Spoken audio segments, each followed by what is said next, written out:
Coming up on Lawmakers, presidential hopeful John Edwards campaigns at the Capitol. A Senate redistricting committee vote sets the stage for a constitutional ban of multi-member districts. And the Department of Community Health talks about $50 million in federal funds that may have to be repaid. Those stories and more are coming up next. Live from Atlanta, this is Lawmakers for Tuesday, February 24th. Here are your hosts, Nwandi Lawson and Gerald Bryant. Good evening, everyone. Also on tonight's broadcast, the debate over payday lending resurfaces in the House. And an update on the Legislative Fitness Challenge, but our top story tonight, a visit from presidential hopeful John Edwards. And with Super Tuesday only a week away, Democratic presidential hopeful John Edwards campaigned at the state capitol today. Joining the U.S. Senator were over 30 state legislators, including House Speaker Terry Coleman. Also showing support was former Governor Roy Barnes, who is heading Edwards' bid in Georgia. Lawmakers Jesse Freeman is live with more. Jesse. Well, Nwandi, Georgians will go to the polls next week, and Senator Edwards is paying a lot of attention to the state. During his visit to the Capitol today, he lashed out against President Bush, as well as the NAFTA trade agreement and No Child Left Behind program. These programs, Edwards says, are damaging to the economy and to education across the South. But he led off by responding to comments President Bush made in Washington last night, singling out Massachusetts Senator John Kerry. Today, I've got a message for somebody in Washington. And that message is this: not so fast, George Bush. You don't get to decide who our nominee is, and you don't get to decide what this election is about. While John Kerry is considered by most to be the front-runner for the Democratic nomination, Edwards said he would not attack the senator from Massachusetts. We're past all the preliminary stages. It is time for the people of Georgia to choose a president. I came here today to ask all of you to vote for, campaign for, and support a president that you believe you'll be proud of. But after greeting lawmakers and supporters, Edwards explained what he says is the major difference between he and Kerry. I'm somebody who understands the impact that trade has had on Georgia up close. Trade agreements like NAFTA, I opposed NAFTA. Senator Kerry voted for NAFTA. I opposed a group of trade agreements that he supported, including fast-track authority for this president. Edwards says that as an alternative to NAFTA, he would support trade agreements that included U.S. job protection. And while over 30 Democrats did show up to endorse Edwards, the Democratic Party of Georgia is yet to make an official endorsement. Reporting live, I'm Jesse Freeman for Lawmakers. Thank you, Jesse. Meanwhile, Senator John Edwards says he doesn't support gay marriage, but he also doesn't support President Bush's plan to amend the U.S. Constitution to ban gay marriage. The president today said a constitutional amendment is the only way to protect traditional marriage in America. A few judges and local authorities are presuming to change the most fundamental institution of civilization. Their actions have created confusion on an issue that requires clarity. On a matter of such importance, the voice of the people must be heard. Activist courts have left the people with one recourse. If we are to prevent the meaning of marriage from being changed forever, our nation must enact a constitutional amendment to protect marriage in America. Senator Edwards, during his campaign stop at the state capitol today, was asked about the president's proposed amendment to ban gay marriages. He said the issue should be left up to the states. I do not support, I am against the president's constitutional amendment on gay marriage. I don't personally support gay marriage myself, but my position has always been that it's for the states to decide, and it's for the state of Georgia to decide, or any other state to decide. And I think the federal government should honor those decisions. Now, the amendment to the Georgia Constitution that would ban gay marriages still hasn't been voted on in the House Rules Committee. Meanwhile, Senator Tom Price used the Edwards campaign appearance today as a forum to push for tort reform. Senator Price, a physician, says many Georgia doctors are no longer performing some medical tests because of high malpractice insurance. Physicians as young as 39 years old are leaving this state or closing their practice doors because of the liability crisis. So, Senator Edwards, I stand here with my colleagues to tell you that we support President George W. Bush and his responsible tort reform legislation that he has recommended and that he knows will solve this crisis. There are multiple House and Senate bills before the legislature right now, and we would urge all colleagues and all citizens of the state to get behind these pieces of legislation that will address the crisis to quality health care. The tort reform legislation is still in the Senate Judiciary Committee. The Senate Reapportionment Committee unanimously passed a resolution that would amend the Constitution by creating single-member districts for the elections of the House of Representatives. Lawmakers Chrissy Thrasher joins us live with more from today's meeting. Chrissy. Well, Gerald, the legislation would ban multi-member districts for which members of the House of Representatives are elected. Senator Tom Price is the chairman of the Senate Reapportionment Committee and explained the need for this legislation. This would provide that the House of Representatives in the state of Georgia would have single-member districts just like the Georgia State Senate. Right now, the Constitution does not prohibit multi-member districts in the House, which means that you can have 2 or 3 or even 4 members in a single district for the House of Representatives. I believe that that's unfair to those folks living in that district because their vote gets diluted. And so we believe it's most appropriate to make the House, just like the Senate, have single-member districts. Okay. It's a constitutional amendment because it would require amending the Constitution to state that, and therefore would require a 2/3 vote in both the Senate and in the House. Senator Price also commented on the quickly approaching March 1st deadline in which the House and Senate must provide the court with changes made to the current map of districts for the November elections. While the Senate passed their map, the House has yet to do so.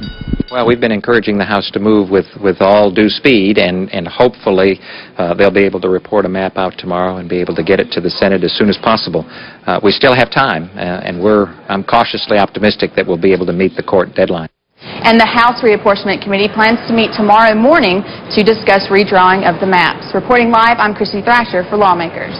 Chrissy, remind us again where Senate Resolution 108 will go now that it's passed through the Reapportionment Committee. Well, Gerald, the resolution will await action in the Senate Rules Committee. Okay, thank you very much, Chrissy. In the meantime, House Reapportionment Chair Carolyn Hughley today leads the passage of a resolution to prevent legislators from introducing redistricting substitutes or amendments unless they're first approved by Legislative Council. Representative Hughley says this is to avoid presenting plans that do not meet federal voting standards. House Resolution 1345 was approved without opposition. The House Appropriations Committee will again meet tomorrow morning. Meanwhile, a bill that would require a paper ballot to be printed for each vote cast electronically in an election failed to pass the Special Judiciary Committee today. Senator Tom Price explains the purpose of the bill. Senate Bill 500 is very easy. It just stipulates that there shall be a paper record made of any vote cast in any primary or general election. This bill addresses 2 specific issues. It gives us an opportunity to give greater confidence on the part of all citizens in this state of any election, and I would suggest also that it would decrease the likelihood of fraud in any election. And I'm not suggesting that there's been any. I would just tell you that I think that there is a significant possibility of that. Now, opponents of the bill claim that the cost of implementing the production of a paper record for each ballot would cost nearly $16 million. Senate Bill 500 was sent to subcommittee for further review. Also in today's Senate Special Judiciary Committee, election superintendents may now be required to stay later on election nights. House Bill 114 was given a due pass recommendation. The bill calls for election superintendents to wait until all votes are tallied and certified before the election offices can be closed the evening of an election. Representative Al Williams drafted the bill in response to an incident where his local election board closed before all the votes could be counted. House Bill 114 was given a due pass and moves to the Senate Rules Committee. Well, the state may have to repay the federal government $50 million obtained through a Medicaid financing plan. House Bill 526, which passed the Georgia General Assembly last year, created a nursing home bed tax that would be matched by federal funds, but the program was implemented before it was approved by the federal government. David Zelski joins us live with the details. David. Well, thanks, Nwandi. The Federal Centers for Medicare and Medicaid Services, or CMS, controls the overall Medicaid program.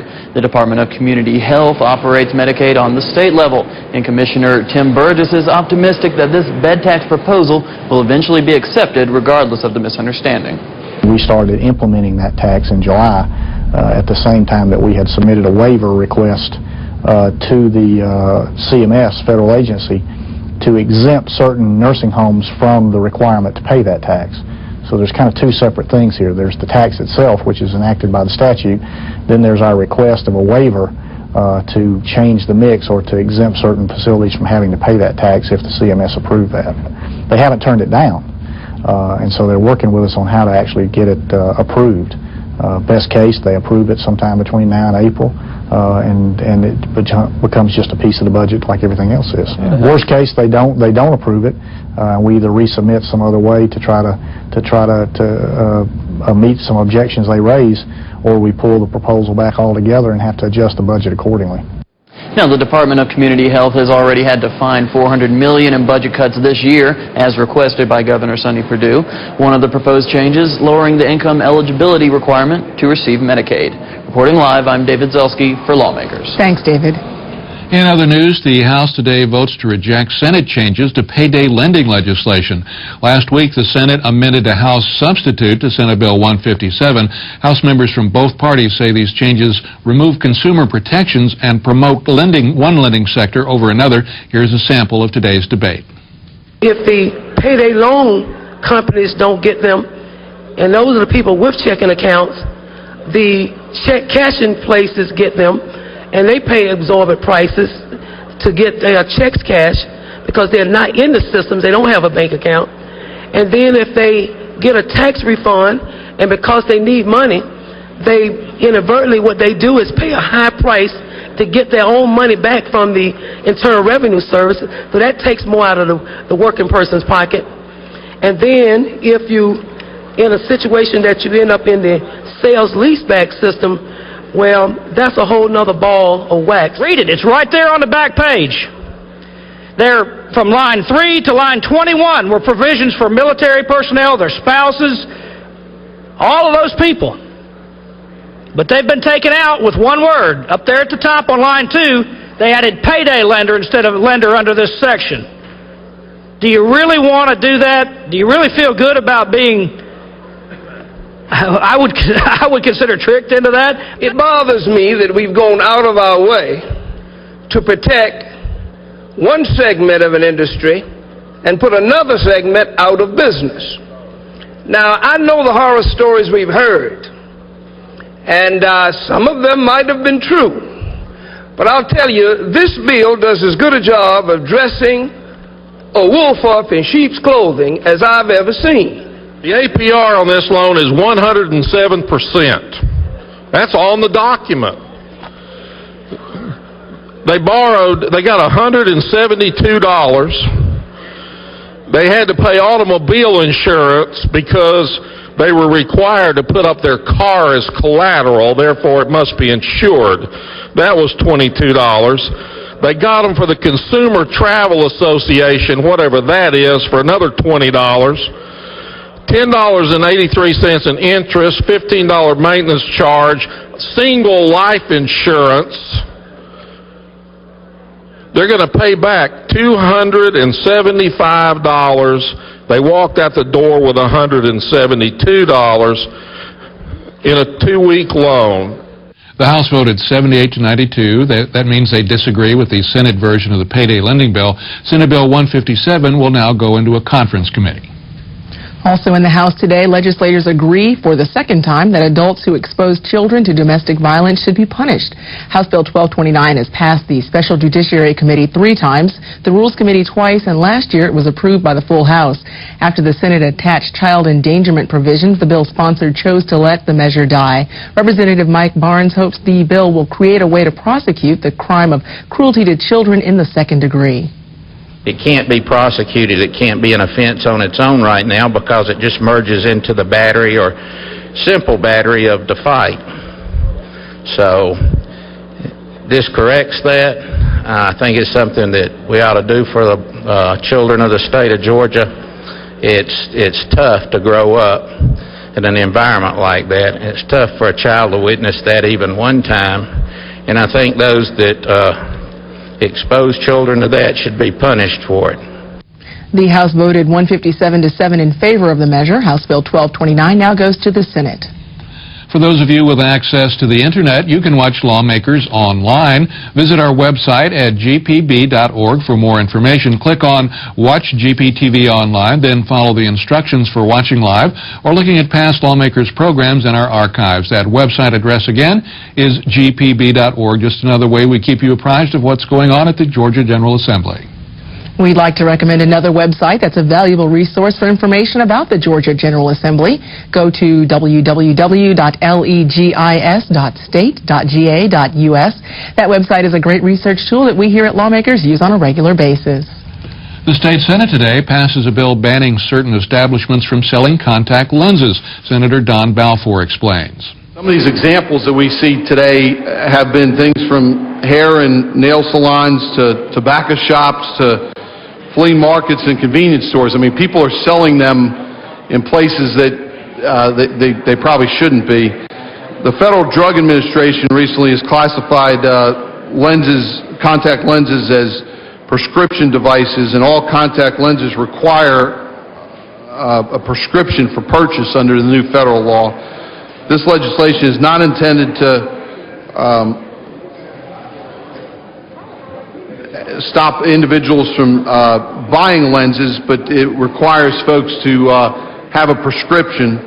The Senate Bill 513 will have no impact on a recent legislation passed by Congress, which mandates that contact lenses sold by mail order or over the Internet cannot be sold without a current prescription. Senate Bill 513 passed without opposition and goes to the House. The House votes to close loopholes in the regulations for repeat DUI offenders who are sentenced to have ignition interlock devices on their cars. Representative Alan Powell explains that House Bill 1185 establishes a protocol for handling those who don't show up to have their in-car breathalyzers checked. This simply says that if for providential cause, whether your car was broke down, whether you were in the hospital or for whatever reason, that if for that providential cause, that if you pay a $250 filing fee, you can file with the Department of Motor Vehicles for a hearing and to see if under those causes that it was justified that you didn't show up to have it downloaded. If not, you can always file and hopefully in the 120 days to be reinstated. The reason for doing this, ladies and gentlemen, is knowing how we have studied it over the years, and we know how those people that's been charged with DUI under suspended licenses, that they will drive without a license. And this, ladies and gentlemen, would simply plug that up so that they could be reinstated for that interlock device. The House passes the measure without opposition, and it now goes to the Senate. The House also votes to create certification standards for those who install and check ignition interlock devices. Representative Powell says background checks for these professionals are in order.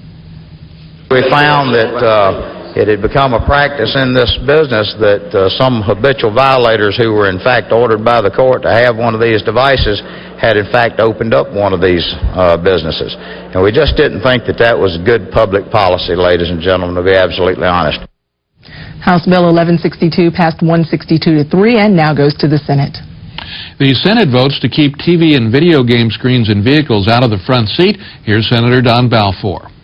This is a law that's passed in a number of different states, and it talks about entertainment television sets, video signals that produce both entertainment. It could include TV receivers, video monitors, video screens, games, and so forth. And it suggests that these things should not be mounted in the front of cars. They ought to be mounted in the back seat of cars out of the vision of the driver. We're seeing more and more of that these days. I have talked to the automobile manufacturers, and they are fine with this bill. Some of the exemptions that they wanted are in Section 1B, which is the things you see in cars today, including GPS systems and OnStar and things of that sort. They are excluded from this. And the amendment on page 2, line 6, would also exempt both police vehicles, emergency response vehicles, and public works and utility vehicles. Obviously, that's not what we're talking about. Senate Bill 506 passed with the amendment exempting police and emergency vehicles. The vote was 49 to 1. It goes to the House. The House Education Chair today reintroduces a bill to offset the use of third-grade test results to retain students. Last Thursday, the House passed House Bill 1310, but with an amendment that allowed the criterion-referenced competency test to be used to determine promotion as long as systems report test scores to the state by May 26th. Representative Bob Holmes says thousands of students have not been properly prepared for the exam, so it's not a good way to meet the federal No Child Left Behind standards. This time, he plans to engross the bill to prevent amendments. We, in fact, I think, do have to pass House Bill 1310. I'm going to reintroduce this bill. I'm going to ask that it be engrossed because we've heard from every major organization, from the school superintendents to the School Boards Association to the GAE to PAGE and everyone else, the PTA, and I hope that at the second chance that we will, in fact, do the right thing and make sure that these children are not left behind. One of the things that's clear from the data that we received from the Department of Education and from these people that I just mentioned, these organizations that deal with children 180 days a year, is that this bill is absolutely essential, or we will guarantee you that there will be tens of thousands of children who will be left behind. And in other education news, Representative Tom Rice today introduces a measure to allow local systems to achieve their way out of some state regulations. The Performing Schools Flexibility Act is different than the Governor's Flexibility Act, and what it says is if you perform at the AYP, in other words, you make AYP 2 years in a row, you get to opt out of certain provisions of the current code and the state board regs. Meanwhile, the House Education Committee passes a resolution today that urges the State Board of Education to consider developing a standard grading system for all of Georgia's public schools. House Resolution 1346 was created to ensure that all students have met the same achievement level when qualifying for the Hope Scholarship. Committee Chair Representative Bob Holmes explains why it is necessary to standardize grading systems throughout Georgia. You probably know 180 of the 180 school systems have complete discretion to determine what they're going to use as a basis for determining the actual letter grade, A, B, C, D. Some school systems use 86 to 92 as a B, and others use 80 to 89, which of course creates the great problem and inequity of a child who makes an 80 in one school system being eligible for Hope, a child who makes an 85 in another school system being ineligible. House Resolution 1346 received a due pass recommendation and now goes to the Rules Committee.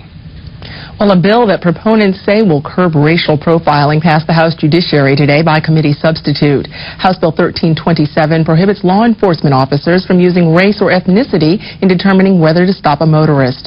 The bill would also require officers to gather demographic data, which would be used to look for signs of racial profiling. Representative Carolyn Hughley stressed how HB 1237 is mutually beneficial to the community and the police. It will enhance the confidence of our citizens and our law enforcement officers, and it will also enhance the law enforcement officers as professionals, because the checker gets what the checker checks, and because you can't say that racial profiling happens in this area or that area or the other area because nobody's checking. We don't have any statistics. Despite concerns raised by the Georgia State Patrol about the potential misinterpretation of statistical data, HB 1237 was passed and now moves to House rules. Lawmakers in Georgia are doing more this session than just passing bills and making amendments. The Legislative Fitness Challenge is in its 6th week, and it's giving legislators a chance to put their feet where their priorities are. Lawmakers' Angelina Washington has more. The Legislative Fitness Challenge began at the start of the session in January, and Georgia lawmakers have walked close to 2,000 miles thus far. The House of Representatives leads the way, taking 51,000 steps, while the Senate trails behind with 25,000 steps. We've had a very successful program this year. I'm very grateful to the legislators, and I know that y'all are probably all still wearing your little monitor on you and logging in every week. Each week, a list of top contenders is posted on the GPAN website, one of the organizations that sponsors the Fitness Challenge. Representative Ann Parcell has been a top 10 contender since the start of the program. That it makes me a little bit more anxious about getting out, walking the staircase rather than riding the elevator. The Georgia Soft Drink Association, also a sponsor of the 2004 Legislative Fitness Challenge, rewards overall leaders of the month with a $500 donation to his or her favorite charity. Representative Ben Harbin won last month. It's a good cause, and I was glad to be fortunate enough to win this month. As part of the fitness challenge, legislators have the opportunity to participate in weekly classes on health, physical activity, and nutrition, keeping them one step closer to improving health awareness in Georgia. I'm Angelina Washington for Lawmakers. Well, today marks Family Connection Day at the Capitol. Lieutenant Governor Mark Taylor spoke to the group to express his support for their work. Lawmakers Christy Moran has more on that story. Family Connection Day is an annual celebration of community-based work for Georgia's families and children. Currently existing in all 159 Georgia counties, Family Connection works in collaboration with both the public and private sector to improve results for Georgia's children and communities. Family Connection is a network of local collaboratives. There's one in every county, and it's a group of citizens, public agencies, private agencies, business, faith-based, just citizens concerned about the children in their community, and they write a strategic plan and articulate goals and objectives that they measure as far as how to improve the lives of children in their communities. Lieutenant Governor Mark Taylor urged the group to speak to their legislators about the proposal to remove books and fees from the Hope Scholarship and encourage them to continue their work. And I'd like to have your support today on Capitol Hill in asking members of the House and Senate not to cut books and fees when we have the money to pay for those books and fees. Thank you for the work that you do. You're making a difference. Don't let anybody distract you from your purpose. In the 2005 budget, the state funds that the Family Connection currently receive will be cut by 7.5%. To compensate for these cuts, Ms. Smith says that they'll plan to find additional funds in the private sector. Reporting for Lawmakers, I'm Christy Moran. Well, coming up tomorrow on Lawmakers, the House Reapportionment Committee is scheduled to meet tomorrow morning about redrawing district lines to comply with a federal court deadline of March 1st. And more hearings on proposed tort reform legislation are set for tomorrow afternoon. We'll have those stories and all the latest from under the Gold Dome tomorrow night at 7 p.m. Just another reminder, for those of you with access to the Internet, you can watch Lawmakers online. Just visit our website at www.gpb.org. Lawmakers is streamed live and archived on our site every night that we're on the air. Now stay tuned for the history of the Rolls-Royce on great cars. That program's coming up next here on Georgia Public Broadcasting, a car that Wendy and I will probably never have. Never see. Programming note, the legislature has voted on the schedule for the next several days. They are taking this Friday off. They are taking next Wednesday off, which means we'll be off as well. Okay, looked kind of sticky there for a while, but they did come up with a compromise plan. And so that's our broadcast for this, the 24th day of the Georgia General Assembly. Thanks so much for joining us. I'm Wandy Lawson. And I'm Gerald Bryant. For everyone here at Lawmakers, have a great evening. Good night.